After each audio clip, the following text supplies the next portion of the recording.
Peter, if this distresses you, don't. Skip the hard bit. Peter recovered himself and continued, You know, of course, that I had a sort of nervous collapse after the war. I went home to Breeden Hall and cowered in my bedroom and wouldn't come out. Mother was distraught.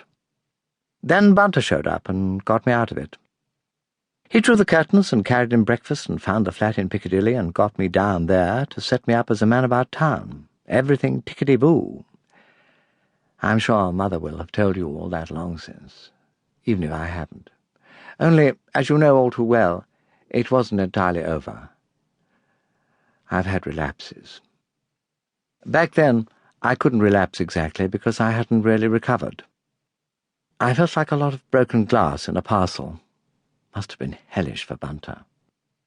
I seem to remember your mother telling me some story about Bunter overcome with emotion because you had sent away the damned eggs and demanded sausages.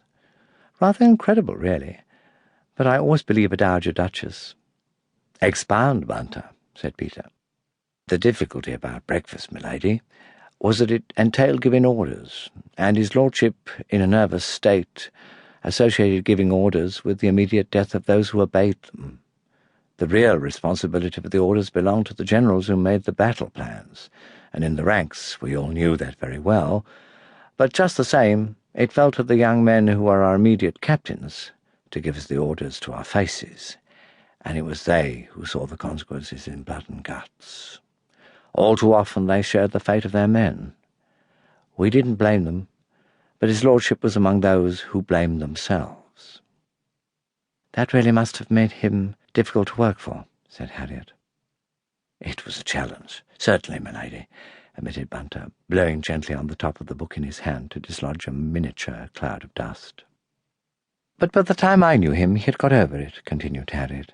I don't remember seeing him having any difficulty in giving you orders in recent years. Bunter replaced the book in the run, turned round, and sat down atop the library steps.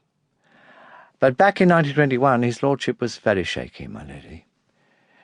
We had established a gentle routine for life in town, morning rides in Rotten Row, a few concerts, haunting the book auctions, that sort of thing. And any moment when boredom or anxiety threatened, we went suddenly abroad. Travel is very soothing to a nervous temperament. But his lordship had not resumed the sort of life in society that a man of his rank was expected to lead.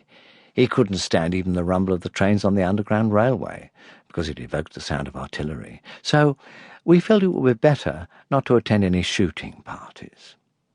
I'd been hoping for some time that a suitable house party would occur at which we could, so to speak, try the temperature of the water. What an extraordinary metaphor, Bunter, said Lord Peter. The temperature of the water at a house party is always lukewarm by the time it has been carried upstairs by a hard-pressed servant and left outside the bedroom door in an enamel jug. Begging your pardon, my lord, but I always thought of your hot water myself, and I do not recall any complaints about it at the time. Heavens, Bunter, indeed not.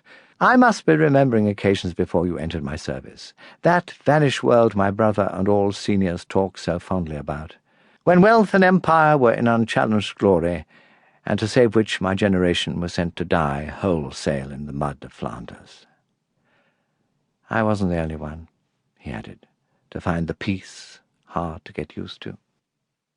That's an odd way of putting it, Peter, said Harriet, contemplating her husband with a thoughtful expression.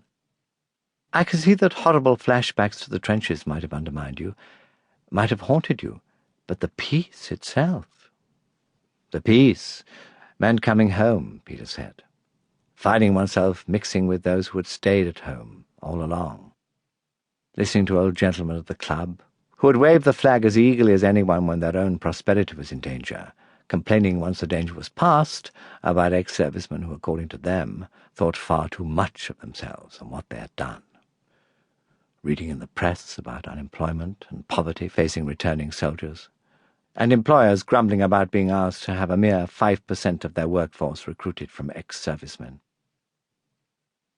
Harriet said, I remember a visit to London when there was a man on crutches selling matches in the street. My mother gave me a penny and said, Run across and give this to the soldier, Harry, but don't take his matches. I shook my head when he offered me the matches.